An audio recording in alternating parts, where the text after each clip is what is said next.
So today, let's go ahead and do a little bit of doodling, shall we? What do you think is the preferred pen that I should draw with today?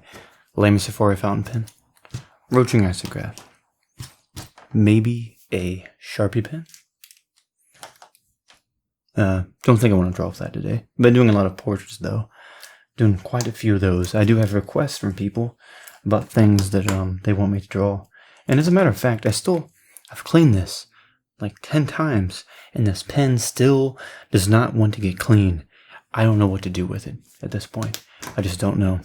But anyways, I'm going to be doing a drawing today, and I've just gotten home, and I'm making myself some spaghetti again. Made it yesterday because it's easy to make, and now I'm going to be making some more of it.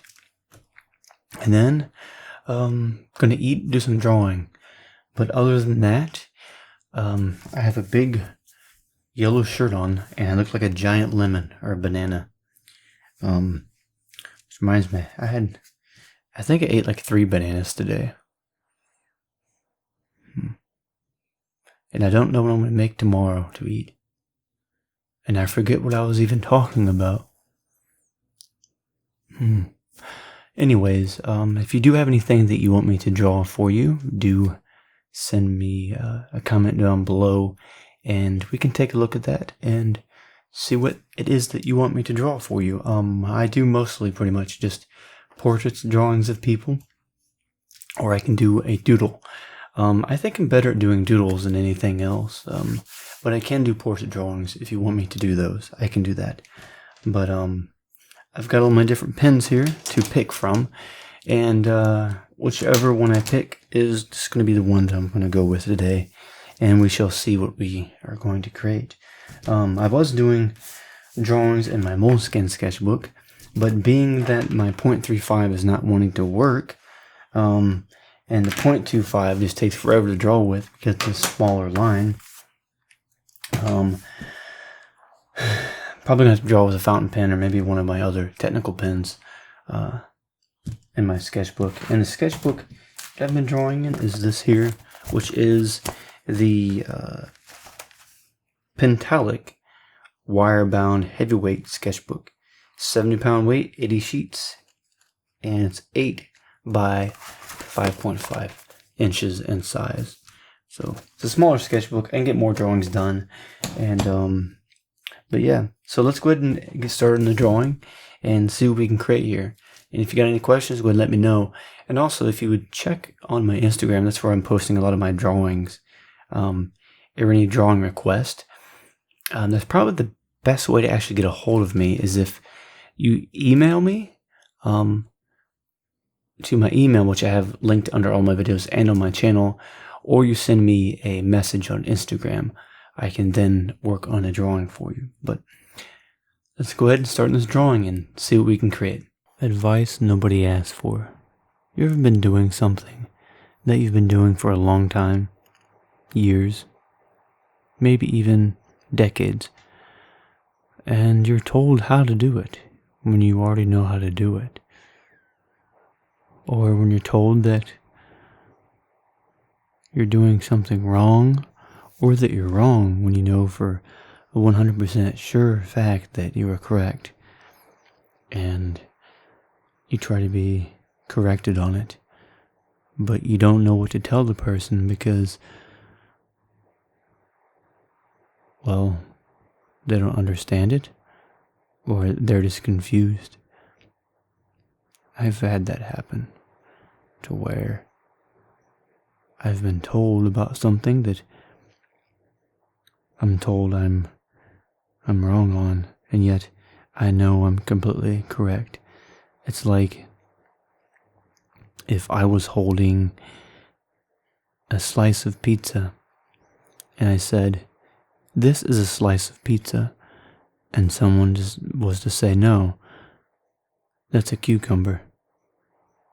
I really don't know what I'm talking about, but I'm trying to explain it in a way that makes sense. Because sometimes I'm told things that don't make sense, and then I question myself, and then I think, am I losing my mind? Or what's going on? I think sometimes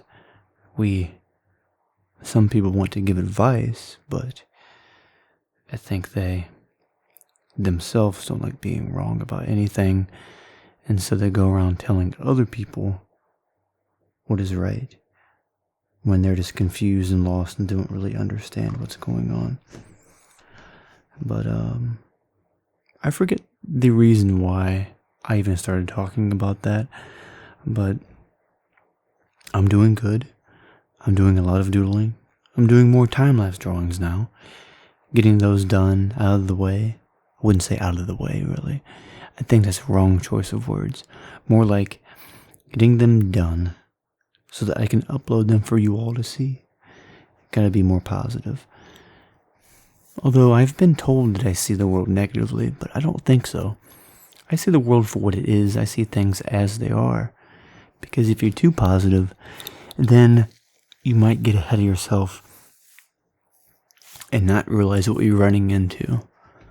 And then things might end up to where you're in a bad situation. And then you might not be very happy. But the drawing that I'm doing here with a Lamy Safari fountain pen, which is the extra fine fountain pen to be exact, I did this on a piece of cardstock paper, and you can buy sheets of these in reams of like 500 or 2,000 or something for a really cheap price. And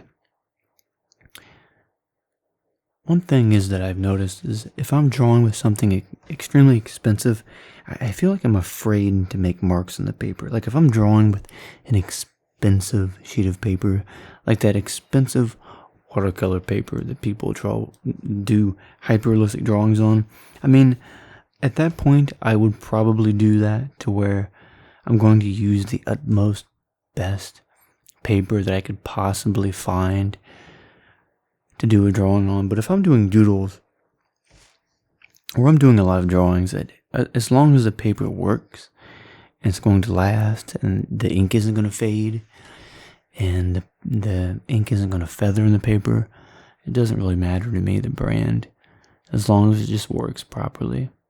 I think it's something people get caught up in, is brands of things. This brand is better than this brand, and this and that. And I think if you just stop worrying about the names and brands of things and just use things and what was best for what it is, I think everybody would be in a different situation.